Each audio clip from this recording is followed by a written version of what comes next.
Daniel Jones has officially been released from the New York Giants. Welcome to the Everything New York Giants podcast with New York Giants fangirl. I'm your host, Adrianna.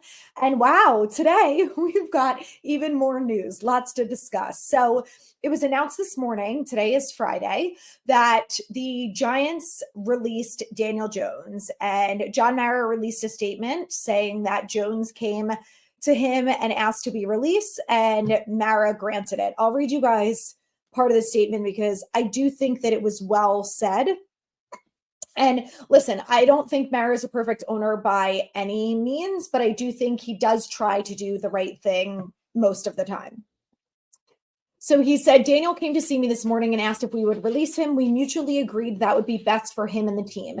Daniel has been a great representation of our organization, first class in every way. His handling of the situation yesterday exemplifies just that. We are all disappointed in how things have worked out. We hold Daniel in high regard and have a great appreciation for him. We wish him nothing but the best in the future. So obviously the right move across the board. It was very obvious, from that press conference that he did yesterday. Marcy just came in here. Hey, get down. Very obvious from the press conference that he did, even though he said he was still processing things when people asked, what his next move was going to be. He knew. And that was the right thing. It's the right thing for everyone. So now the Giants, we can put the Daniel Jones era behind us and we can move forward in hopes that we will have a new exciting quarterback to watch. That will not happen until the spring, but in the meantime, I want to talk about the Elle Duncan thing because, listen, people can get on the Giants and the Giants deserve to be criticized. We as fans, no one criticizes them more than us, okay? So I get the criticism, but my problem with what she said, and for those of you who didn't watch it, I saw a clip of it today. Basically, first of all, I've never heard of this woman. And she's, I guess, on ESPN. And she was talking about Jones's presser and said that basically made some I don't know. I thought they were disrespectful and uncalled for. She made some comments saying, oh, didn't he go to Duke and this is the best that he could do? He's probably had this statement prepared since 2020. Why is he addressing the media? He should have just said that, thanks to the Giants for paying me $108 million. Sorry, it didn't work out or something. And I was just like, that's so ridiculous. First of all, dumb are you that when you watch that press conference, that's what came to mind? Because anyone with a brain could put two and two together and say, well, he's obviously going to ask for his release and he's going to be released after everything that happened when he's playing scout safety yesterday and demoted to the fourth quarterback. Are you fucking kidding me? That was the dumbest shit I've ever heard. And this person's on TV, which everyone can have their complaints about ESPN. It's funny because all of the comments that I saw about her and about ESPN in general were just like, this is insane.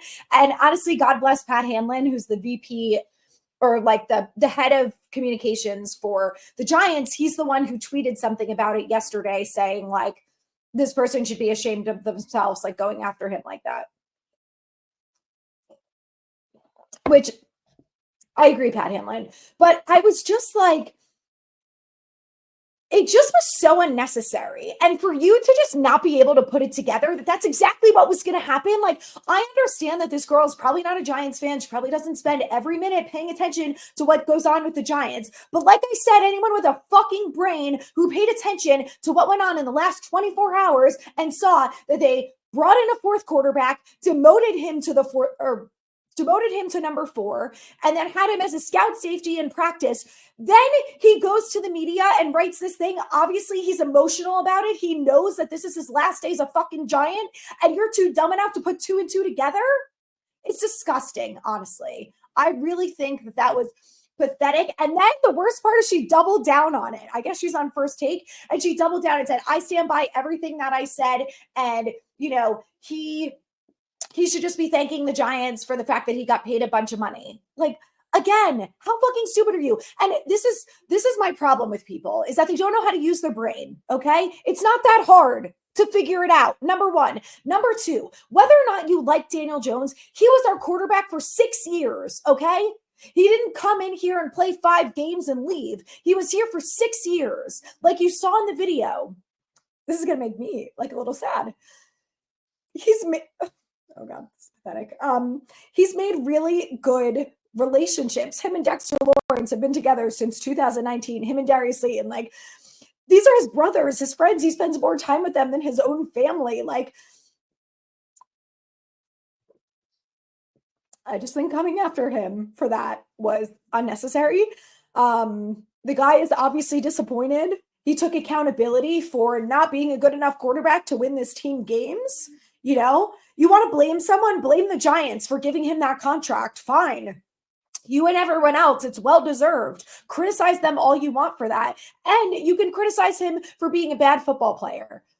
But to just go after that and take shots at him that he went to Duke and he's had this statement prepared for 4 years is low-hanging fruit. It's pathetic and you should be embarrassed of yourself.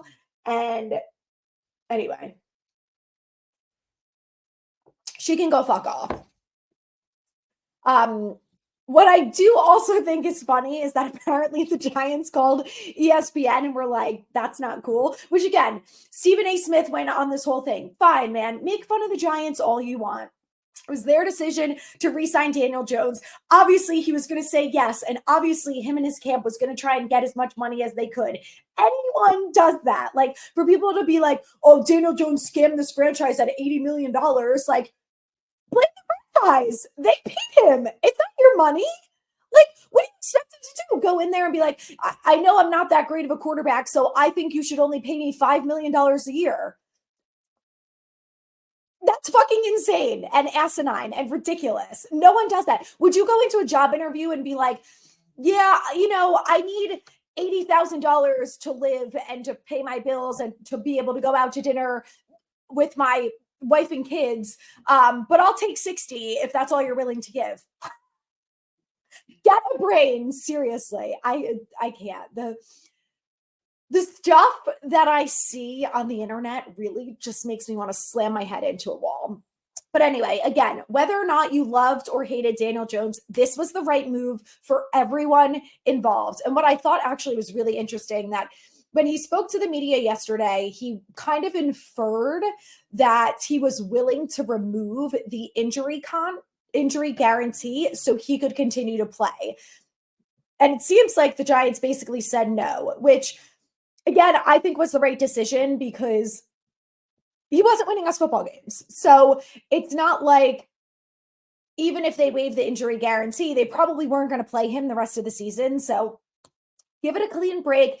Everyone has the opportunity to move on. And I think it was the right move. And I think it was very blatantly obvious to anyone with 2 fucking eyes and ears that watched and listened to that they could see that he knew that was going to be his last time in the building practicing.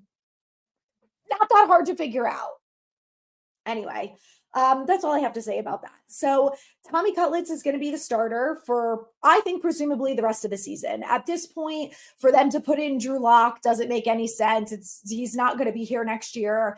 And at this point, like, give Tommy DeVito the reps with the ones. Let us see what he can do behind a good offensive line with Neighbors, with Wandale. You know, these guys are finally getting open and available to make some plays. So I think it's worth just playing him the rest of the season. Let's see what he can do and see if he can develop. Who knows?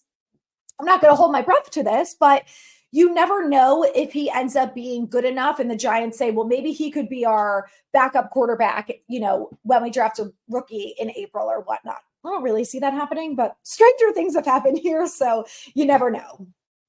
But anyway, so that's where we're at. He's taken on the Bucs on Sunday. They have Mike Evans back, so this is going to be the most of the preview that I do because, number one, I think all of us feel the same, that we just want to lose out at this point. There's 7 games left. There's already been enough chaos going on. Like, I don't care about them winning games. Would I like to see Tommy DeVito play well? Absolutely. He can play well, throw for touchdowns. Let's let these young guys get reps. Let them play well. It's great. But at the end of the day, and look, if that continues to happen, then we'll see what happens with Dable. If this team fights and they play well and they lose every game by a point or a field goal or 5 points or whatever it is, then I think you could make the case that Dable was able to keep the locker room together. And I think with Jones being gone, we're really going to see how this develops over the next few weeks because, obviously there's been reports coming out all over the last week talking about how the players reacted to the DJ benching and Dable this and Slayton that and whatever. First of all, please stop giving Pat Leonard clicks. Please, I'm begging you. This man only writes about drama, which is fine, but this is the National Football League. You want to write about drama? Go work for fucking Bravo, okay? I'll love you more. That's where you deserve to belong. I love Bravo. I love reality TV. Southern Hospitality is coming back, and I don't care how junky or trashy you guys think that show is. It's impeccable television. Do you want to write about dramatic storylines and people getting mad at each other and fighting? That's what reality TV is for, not the National Football League, okay? I am so done with the people retweeting, oh, Pat Leonard, oh, Dable can't keep the locker room together because Pat Leonard wrote this and Pat Leonard wrote that. Pat Leonard has never written a piece of factual information. It's all dramatic hearsay bullshit. You think any of the players in the building trust Pat Leonard enough to have a one-on-one conversation with him and tell them exactly what they're thinking? Absolutely fucking not. Absolutely not. They don't. You can tell when you watch press conferences, the faces that the players, the coaches, Dable especially, and Joe Shane make when they have to answer Pat Leonard's asinine fucking questions. So I don't want to hear it. Done with the drama. That's what reality TV is for. Like I said, you need a good show to watch. There's 2 seasons of Southern Hospitality on Bravo. It is what Vanderpump Rules used to be, and it is just excellent TV. I'm telling you, you want the drama, that's the place to go. But anyway, the biggest test for Dable is going to be, can he keep this locker room together enough through the rest of the season that they fight? If they all start doing what Deonte Banks is doing, we have a huge problem on our hands. And then Dable deserves to be fired because I get it. If it's, week 17 and 18 where we see players here and there start to slack off again, they're 2-13 at that point. Like, do I think it's right? Absolutely not. Do I blame them? Maybe not. Deonte Banks, you better play your ass off until the end, you lazy ass, because I'm done with you. Everyone else, if they decide to bench Dexter Lawrence, not bench, but they decide to take Dexter Lawrence out because it's not worth the risk, that type of thing, fine, so be it. I'm on board with that. Like I said, they're 2-13 at that point. Dexter Lawrence doesn't need to prove that he's a good football player, okay? We know and have seen enough. So what I want to see from the game on Sunday is Evan Neal have a good game, because Dable said that he's going to get some reps. I don't know if he's going to be the starter. I'm assuming that he is based on what they did 2 weeks ago. So I think that we're going to see a lot more of Evan Neal. And I think that ultimately having a game against the Panthers, which we can all say it's the Panthers, but we're the Giants. So I think he just needed consistent reps and some good play to build his confidence. So I hope that he can do that again this week. The Bucs are obviously a better team than the Panthers. So let's see how he does going against their edge rushers and defensive linemen. Like I said, I just want to see consistent play from him. And I know that some people are done with the Evan Neal experiment, and that's completely fair, but he was the 7th overall pick. Like, I'm not willing to say that we should just throw him to the sidelines and get rid of him. If he was a later first round or a second round, whatever, it's a completely different story. He was the 7th overall pick. Like, we need to get something out of him. So, and we need help with this offensive line. We need guys who can step in and play if someone gets injured. So anyway, what I'm looking out for on Sunday is Evan Neal. Want to see him have a good game. Want to see Deonte Banks. He's probably going to be going against Mike Evans. I want to see him get his shit together and look like a professional football player and act like he cares. So would like to see that from him. Outside of that, I expect them to stop Irving and White? I have Irving on my fantasy team, so no, I don't think they're going to, honestly. And for my fantasy purposes, that's fine. But I don't really have high expectations from this team. I think we all agree that none of us do. And if you're watching on Sunday, I would say just keep your eyes on the young guys. That's the biggest thing. Like if they put in Darius Muasau, let's see how he does with tackling, because this has been an issue, especially in the run defense. So is that something that he can improve upon the next 7 games? Neighbors, be more consistent with the catches. And obviously we're going to see how Tommy DeVito does. Is he accurate? Is he more accurate than Daniel Jones? We're gonna see all of these things. So that's what I want to see from Cutlets. I want to see him be accurate. Wandale, Neighbors, Theo Johnson. I just want to see them be more consistent in route running, in getting separation, and in catching the ball and in some yak yardage. Like those are the things that I think are most important at this point in the season, because these are the guys that are the future of this franchise. So it's really important that over the next 7 weeks, they all continue to develop. And I think, a big part of that is going to be on coaching. But I think we can tell that from what we've seen so far from those guys and from Tyrone Tracy is that the talent is there. And I think up until this point, the coaching has helped. Can they take it another step further? So Tracy is another guy that obviously I'm excited to watch throughout the rest of the season. And it's ultimately just going to come down to these young guys. Can they continue to develop? So John Michael Schmitz is another one. He's been a little up and down this season, more consistent than he was last year. So I'd like to see him finish it out strong. But other than that, I really don't have expectations. I don't think that they're going to win. I think the Bucs are probably going to destroy them from an offensive and defensive perspective. Baker Mayfield is having a relatively good season. Yes, he throws a lot of interceptions, but our defense doesn't get any interceptions. So will this week be the week? I don't know. Will I hold my breath for it? No. They have won in week 1 by Darius Muasau, who I could have caught that with my eyes closed. So no disrespect to him. I'm glad someone caught it, but someone make a play on the ball would be great.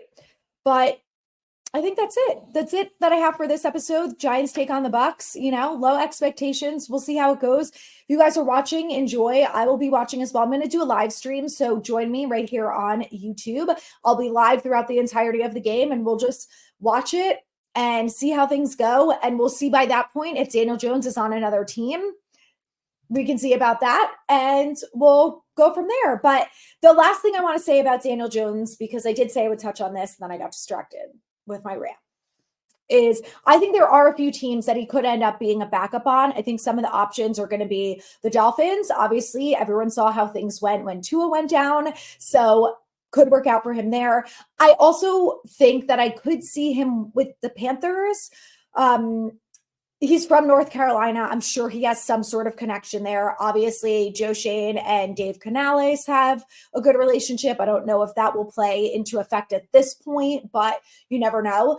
I also think this would be the greatest option for him just for the rest of the season. And that's all I'm talking about. Next year, who knows? There's going to be a quarterback carousel like there always is. Draft, all sorts of different things are going to happen. But I do think he will end up as a backup somewhere.